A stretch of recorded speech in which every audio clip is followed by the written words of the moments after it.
Greetings, dear students. Today we are going to read Albert Einstein at School, written by Patrick Pringle.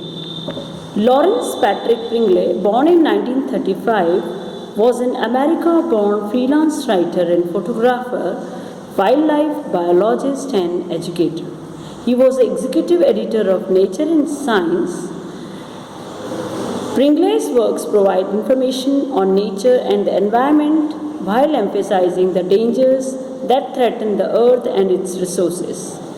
In 1968, Pringle published his first book, Dinosaurs and Their World, which is a basic treatment of selected dinosaurs, their evolution, and how paleontologists learn about them. In this lesson, the author refers to a young boy of extraordinary talent who finds his school too hateful a place to learn. इस lesson में हम लोग पढ़ेंगे Albert Einstein, famous scientist के बारे में। अभी तक हम उनके बारे में ये सुनते आए हैं कि वो एक बहुत ही बुरे स्टूडेंट थे, यानी कि वो पढ़ाई में अच्छे नहीं थे, पढ़ाई नहीं कर पाते थे अच्छे से, उनका मन नहीं लगता था। लेकिन इस लेसन में उनका कुछ एक अलग ही जो रूप आया है हमारे सामने, यानी कुछ अलग उनके बारे में कि वो किस तरह के स्टूडेंट थे और क्या वो जो स्ट्रेट फॉरवर्डनेस उनकी स्टडीज़ में, उनके टीचर के साथ में, क्या वो उन्होंने साइंटिस्ट बनने के पीछे अगर असली उनकी जो वजह अगर हमें लगे कि भाई ये क्यों इतने ऊंचाई तक कैसे पहुंच पाए, आज हम उनको दुनिया का एक बहुत ही ग्रेटेस्ट, सबसे ग्रेटेस्ट साइंटिस्ट के रूप में उनको मानते हैं और देखते हैं। तो हम लोग जान पाएंगे तो उसके लिए हम लोग ये लेसन पहले रीड कर लेते हैं थोड़ा थोड़ा। और एक्चुअली क्या हुआ है इस लेसन में, क्या बताया गया है कि जो अल्बर्ट आइंस्टाइन हैं उनके फादर ने उनको म्यूनिक जर्मनी की एक बहुत ही फेमस, बहुत पॉपुलर सिटी है, प्रोमिनेंट, वहाँ पर पढ़ने के लिए स्कूल डिप्लोमा करने के लिए भेजा। अब वो टाइम में ऐसा नहीं था कि अगर आपको साइंस लेना है, कुछ एजुकेशन पैटर्न, क्योंकि 100 साल से भी ज़्यादा हो गए जब वो पढ़ रहे होंगे, जब स्कूल में थे, तो वो उस समय ऐसा नहीं था कि भाई अगर आप साइंस लेना चाहते हैं तो आपको साइंस में सारी सब पूरी फैसिलिटीज़ मिलेंगी, उतना सब शायद एजुकेशन का थोड़ा डिफरेंट होता। आज हम लोगों के पास सारे मौके होते हैं कि हमें इंग्लिश पढ़ना है, हिंदी पढ़ना है, साइंस पढ़ना है, मैथ्स पढ़ना है, हमें हर तरह की अपॉर्चुनिटी मिल रही है। नॉट ओनली द टीचर्स बल्कि हमारे जो पेरेंट्स हैं वो भी हमें पूरी अपॉर्चुनिटी देते हैं कि हम लोग अपनी पढ़ाई को कंटिन्यू कर सकें और सब। अब क्या हुआ कि अल्बर्ट आइंस्टाइन से एक दिन उनके हिस्ट्री के टीचर ने, जैसे जब ये लेसन शुरू होता ना तब उसमें बताया गया, उनके हिस्ट्री के टीचर ने उनसे पूछा, आइंस्टाइन बताओ कि जो when did the Prussians defeat the French eight Waterloo की जो बैटल हुई थी फेमस, उसके बारे में पूछा।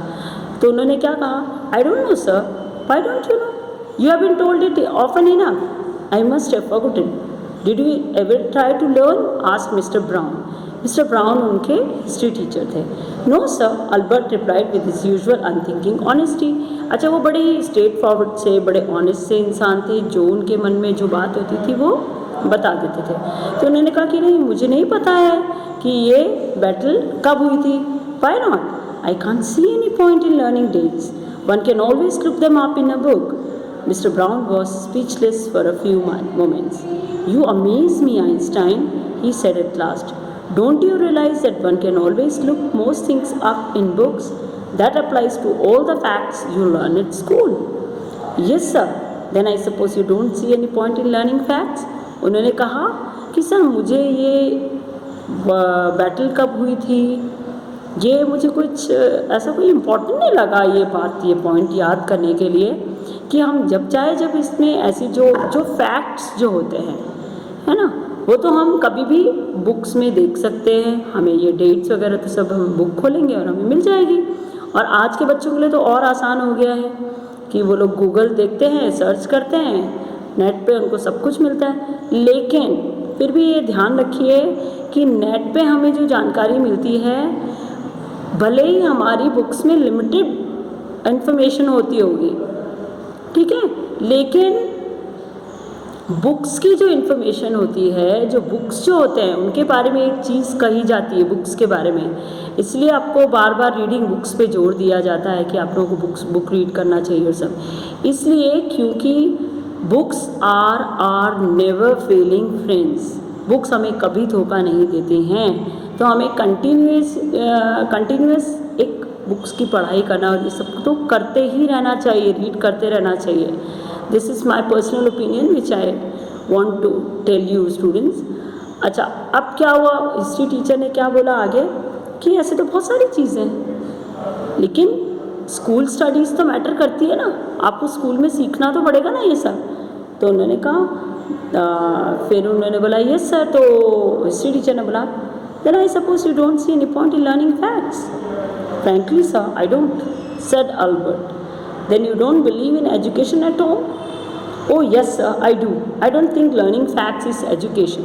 उन्होंने कहा मेरा ये ओपिनियन है कि फैक्ट्स खाली लर्न कर लेना ही एजुकेशन नहीं होता है, क्योंकि उनको ऐसा लगता था, भाई उनको साइंस में बहुत इंटरेस्ट था, ठीक है, वो साइंस उनके स्कूल में बिल्कुल पढ़ाई नहीं जाती थी, उनको ये हिस्ट्री ज्योग्राफी और इस तरह के जो सब्जेक्ट्स थे उनको बिल्कुल भी पसंद नहीं थे। तो वो क्या करते रहते थे, अपने लेवल पे साइंस और मैथ्स खुद स्टडी करते रहते थे, खुद से खुद ही पढ़ते रहते थे, क्योंकि उनको जिस चीज़ में इंटरेस्ट था उन्होंने तो वो डेवलप करी ना। जब उन्होंने हिस्ट्री टीचर को इस तरह से जवाब दिया और हिस्ट्री टीचर ने कहा कि अच्छा तुम बताओ फिर, कि in that case said the history teacher with heavy sarcasm, उन्होंने सरकाज़्म किया, उनको ताना मारा, perhaps you will be so kind as to tell the class Einstein theory of education. बोले अच्छा ये आइंस्टाइन थ्योरी ऑफ एजुकेशन क्या है, तुम ही बता दो आइंस्टाइन। अल्बर्ट फ्लश्ड, उनको शर्म आ गई एकदम ये सब सुन के, अच्छा नहीं लगा शायद। I think it's not facts that matter but ideas, he said. I don't see the point in learning the dates of battles or even which of the armies killed more men. I would be more interested in learning why those soldiers were trying to kill each other. बोले sir मैं facts में नहीं, ideas में believe करता हूँ। जैसे एक छोटी सी बात है कि भाई आज वाटरलू की भी बैटल हुई प्रशियंस और फ्रेंच के बीच में, तो वो कब हुई, कहाँ हुई, उसमें कितने लोग मरे, ये मैटर नहीं करता। मैटर ये करता है कि वो लड़ाई हुई ही क्यों, क्योंकि जब अगर हमें उसके पीछे का रीज़न, उसके पीछे की वजह पता होगी कि आखिर वो वॉर हुआ क्यों, तो शायद हम आगे से उस वॉर को रोक सकेंगे। भैया एक सीधी सी बात है, अगर न्यूटन एक पेड़ के नीचे बैठे थे और पेड़ पर से एप्पल गिरा, वो गुस्सा हो जाते हैं कि किसका पेड़ है ये, कैसा पेड़ है ये, कभी भी एप्पल गिर जाते हो कहीं भी। अगर वो इन बातों में उलझ जाते, इसकी बजाय वो ये सोचने के कि आखिर नीचे गिरा, एक सिंपल सी बात थी। हमें मालूम है कि कोई भी चीज़ ऊपर से आसमान से बारिश भी होगी तो ऑब्वियसली धरती पर होगी, लेकिन उसके पीछे वजह क्या है। तो जो बड़े काम करते हैं, जो साइंटिस्ट लोग होते हैं स्पेशली, वो बड़े इस तरह के एक्सपेरिमेंटल टाइप के होते हैं कि उनको लगता है कि नहीं, इस बात के पीछे की कोई जो वजह है, इसके पीछे की जो बात है वो अगर मुझे पता लगती है या ज़्यादा अच्छे से हम इसको वो कर पाए, एनालाइज करेंगे, तो शायद हम लोग ज़्यादा बेटर तरह से खुद भी समझ सकेंगे कोई बात को और लोगों को भी समझा सकेंगे। तो उनका साइंस में तो इंटरेस्ट था ही से। तो उन्होंने बोला कि I be more interested in learning why those soldiers were trying to kill each other. That's enough. Mister Brown's eyes were cold and cruel. उनको गुस्सा आ गया हिस्ट्री टीचर को। We don't want a lecture from you Einstein, you will stay in for an extra period today. उन्होंने उनको punish किया कि आपको एक्स्ट्रा टाइम रुकना पड़ेगा और अपनी पढ़ाई कंटिन्यू करें। फिर उन्होंने बोला I don't know why you continue to come. बोले तुम स्कूल क्यों नहीं छोड़ देते। उन्होंने उनको डांट दिया अच्छे से। तो अल्बर्ट ने कहा it's not my wish sir. Albert pointed out then you are an ungrateful boy and not to be ashamed of yourself. I suggest you ask your father to take you away. Albert felt miserable when he left school that afternoon. उन्होंने बोला कि तुम तुम्हारे father से बोलो तुमको school से निकाल दें। उस दिन उनका मूड बहुत ख़राब था, उनको बुरा लग रहा था, बहुत मिजरेबल सा फील हो रहा था। और ऐसा कोई आज का ही दिन नहीं था, उनके लिए रोज़ का ये काम था, क्योंकि उनको साइंस मैथ पढ़नी होती थी। स्कूल में साइंस मैथ पढ़ाई नहीं जाती थी, उनका मन लग नहीं रहा था। अपने फादर को भी वो नहीं बोल सकते थे कि मैं पढ़ूंगा नहीं, या कुछ इस तरह की कोई भी बात नहीं बोल सकते थे। उसके पीछे वजह ये थी कि उनके फादर ने जैसे कैसे, उनकी कोई कंडीशन बहुत अच्छी नहीं थी, उनके फादर ने तो उनको वहाँ इतनी दूर पढ़ने भेजा। वो जैसे कैसे उनका हॉस्टल का इसका उसका सब मैनेज कर रहे थे, तो वो कैसे अपने फादर को बोल दें कि मुझे नहीं पढ़ना, नहीं मुझे तो आप वापस बुला लीजिए, ठीक है। Going back to his lodgings did not cheer him up. अच्छा, जिस घर में जहाँ वो रहते थे, वहाँ जो वो लैंड लेडी जो थी, वो जो मकान मालकिन थी, वो बहुत ही चिड़चिड़े स्वभाव की, लड़ाई वड़ाई करती रहती थी। उसका हस्बैंड उससे लड़ाई करता, शराब वराब पी के, यूजुअली सैटरडे उसको मारता कूटता था, वो अपने बच्चों को मारती कूटती थी। उसके घर में पूरा टाइम से न्यूसेंस होती रहती थी। और ही lived in one of the poorest quarters of Munich. वो म्यूनिक के एक बहुत ही लो सोसाइटी में एक कमरे के घर में रहते थे। और उनका एक फ्रेंड था यूरी, वो उसको अपनी सारी बात बताते थे, उससे उनकी काफ़ी अच्छी बनती थी। He did not mind the bad food and lack of comfort or even the dirt and squalor, but he hated the atmosphere of slum violence. His landlady beat her children regularly, and every Saturday her husband came drunk and beat her. But at least you have a room of your own, which is more than I can say, said Yuri when he called round in the evening. At least you live among civilized human beings, even if they are all poor students, said Albert. Albert ने Yuri से कहा कि at least तुम civilised लोगों के बीच तो रहते हो। जब यूरी ने उनको कहा ना कि तुम तो अपने कमरे में रहते हो बढ़िया फ्री, उन्होंने कहा वो सिविलाइज्ड कोई नहीं है, वो लोग भी आपस में लड़ते भिड़ते मारकाट मचाते रहते। अब वो टाइम ही कुछ ऐसा था कि कुछ एक वायलेंस थोड़ा ज़्यादा ही था। अगर आपको ध्यान हो तो मैंने आपको प्रेयर फॉर माई डॉटर जो समझाई थी, उसमें बताया था ना कि वो टाइम में थोड़ा कुछ पूरी सोसाइटी में ही सब लड़ाई मार काट ब्लडशेड ये सब हो रहा था। चलो ठीक है, ये एक डिफरेंट चीज़ हुई।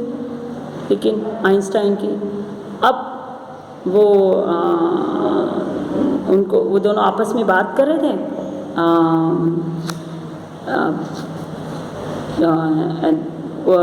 इतने में ही told his cousin Elsa the same next time she came to Munich. अच्छा, उनके अपने फ्रेंड से बात हो गई यूरी से। फिर उनकी एक कज़न थी एल्सा, वो वहाँ normally she lived in Berlin where her father had a business. Elsa Berlin में रहती थी क्योंकि उनके फादर का बिजनेस वहीं था। लेकिन जब वो नेक्स्ट टाइम जब वो म्यूनिक आई तो उनसे उनकी काफ़ी अच्छी बनती थी, उनसे बातचीत करते थे अपनी कज़िन से।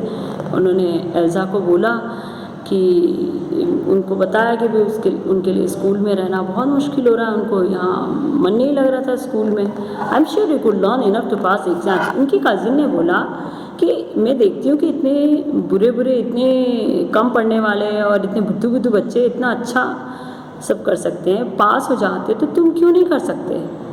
तुम तो बहुत इंटेलिजेंट हो। तो उन्होंने उसकी क्या वजह बताई। That's the whole trouble said Albert, I am no good at learning things by heart. बोले मैं रट्टा नहीं मार सकता, मैं लर्न बाय हार्ट वाली बात जो होती है वैसा कुछ कर ही नहीं सकता। I can't cram, you don't need to be good at it, anyone can learn like a parrot. बोले इसके लिए तुम्हें इसमें अच्छा होने की ज़रूरत है भी नहीं, कोई भी पैरट की तरह काम कर सकता है। तुम भी रट लो, तुम भी वैसे कोशिश तो करो। You just don't try, and yet I always see you with the book under your arm, added Elsa. What is the one you are reading? A book on geology. Geology, rocks and things. Do you learn that? No, we have hardly any science in school. बोले नहीं, उनके पास में हमेशा एक book लेके घूमते रहते थे जियोलॉजी की। तो एल्सा ने बोला कि तुम साइंस तुम्हारे पढ़ते हो? बोले कि नहीं, हमारे स्कूल में साइंस बिल्कुल ही नहीं पढ़ाई जाती, यही तो प्रॉब्लम है, इसलिए मैं ये पढ़ता रहता हूँ हमेशा। तो बोले क्यों? बोले बस मुझे पसंद है। ठीक है। अच्छा, साइंस पढ़ने के अलावा जो चीज़ उनको बहुत अट्रैक्ट करती, जो अच्छा लगता था, वो था कभी कभी वायलिन बजाना। वो अक्सर जब भी उनका मन करता था वो वायलिन बजाते थे। तो उनकी जो लैंड लेडी थी वो इसमें भी ऑब्जेक्ट करती थी और उनको डांट देती थी कि आप शोर मत करो, यहाँ बहुत ज़्यादा शोर हो रहा था। उनकी इच्छा होती थी कि वो बोले कि बताएं कि शोर मैं कर रहा हूँ या इस घर में ही शोर होता रहता है। खैर ठीक है। अब उन्होंने अपने फ्रेंड यूरी को बोला कि मेरे लिए स्कूल में रहना बहुत मुश्किल हो रहा है, तुम कुछ ऐसा कर दो कि मैं किसी डॉक्टर से जो तुम्हारी जान पहचान का, उससे मुझे मिला दो, जो मुझे नर्वस ब्रेकडाउन बता दे, तो मैं स्कूल से लीव देके और हमेशा के लिए एक रीज़न बता के और चला जाऊँ। मेडिकल सर्टिफिकेट उनको चाहिए था एक तरह से। उन्होंने बोला कि मैं कोशिश करूँगा, ठीक है। I must try, said Albert, to find a doctor who specializes in nerves. There are plenty of them, Yuri told him. He hesitated for a moment and then added, rather reluctantly, I will ask some of the students if they know one, if you like. Will you? Oh, thank you, Yuri. Albert's eyes were shining. Wait a moment. I haven't found one yet. उन्होंने कहा कि अच्छा ठीक है, मैं बताता हूँ, कोई डॉक्टर मुझे ऐसा मिलता है तो। ठीक है। बोले कि अगर वो मुझे जल्दी से जल्दी एक आध दिन और भी चलेगा, अगर डॉक्टर मिल जाए और मुझे मेडिकल सर्टिफिकेट बना के दे दे। अब क्या हुआ, उनको डॉक्टर मिला कि नहीं, क्या बात हुई, ये हम लोग पढ़ेंगे नेक्स्ट पार्ट।